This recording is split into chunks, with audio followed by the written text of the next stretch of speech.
Hello, I'm Severin Suzuki, speaking for ECHO, the Environmental Children's Organization. We're a group of 12 and 13-year-olds trying to make a difference. Vanessa Suddy, Morgan Geisler, Michelle Quigg, and me. We've raised all the money to come here ourselves, to come 5,000 miles to tell you adults you must change your ways. Coming up here today, I have no hidden agenda. I am fighting for my future. Losing my future is not like losing an election or a few points on the stock market. I am here to speak for all generations to come. I am here to speak on behalf of the starving children around the world whose cries go unheard. I am here to speak for the countless animals dying across this planet because they have nowhere left to go. I am afraid to go out in the sun now because of the holes in our ozone. I am afraid to breathe the air because I don't know what chemicals are in it. I used to go fishing in Vancouver, my home, with my dad, until just a few years ago we found the fish full of cancers. And now we hear of animals and plants going extinct, every day vanishing forever. In my life, I have dreamt of seeing the great herds of wild animals, jungles and rainforests full of birds and butterflies. But now I wonder if they will even exist for my children to see. Did you have to worry of these things when you were my age? All this is happening before our eyes, and yet we act as if we have all the time we want and all the solutions. I'm only a child, and I don't have all the solutions. But I want you to realize, neither do you. You don't know how to fix the holes in our ozone layer. You don't know how to bring the salmon back up in a dead stream.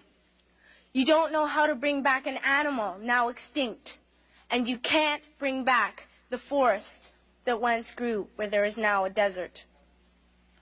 If you don't know how to fix it, please stop breaking it.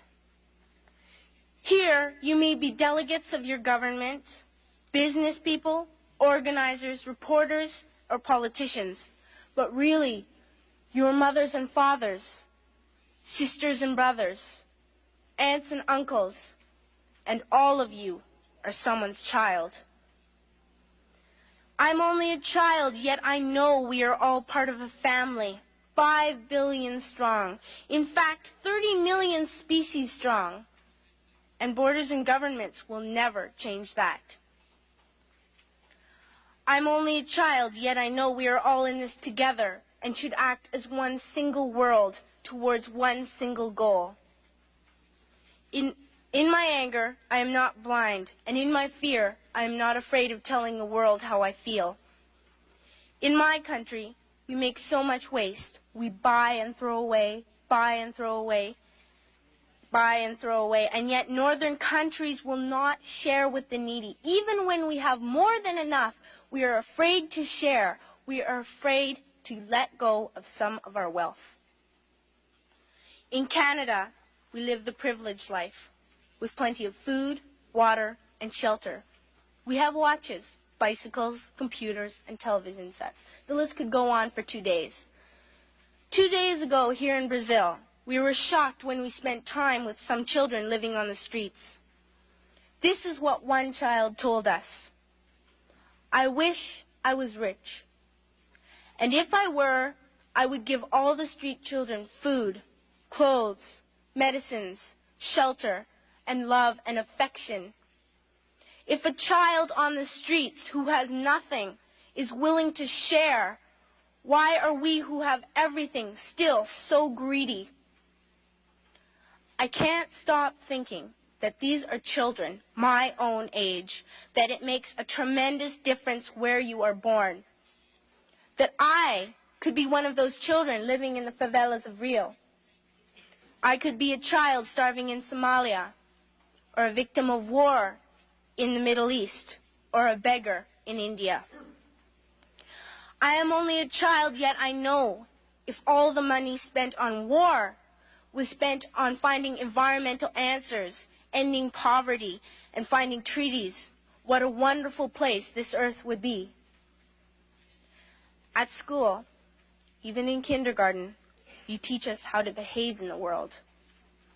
You teach us not to fight with others, to work things out, to respect others, to clean up our mess, not to hurt other creatures, to share, not be greedy. Then why do you go out and do the things you tell us not to do? Do not forget why you are attending these conferences, who you're doing this for. We are your own children. You are deciding what kind of a world we are growing up in. Parents should be able to comfort their children by saying, everything's going to be all right. It's not the end of the world, and we're doing the best we can. But I don't think you can say that to us anymore. Are we even on your list of priorities? My dad always says, you are what you do, not what you say. Well, what you do makes me cry at night. You grown-ups say you love us, but I challenge you, please, make your actions reflect your words. Thank you.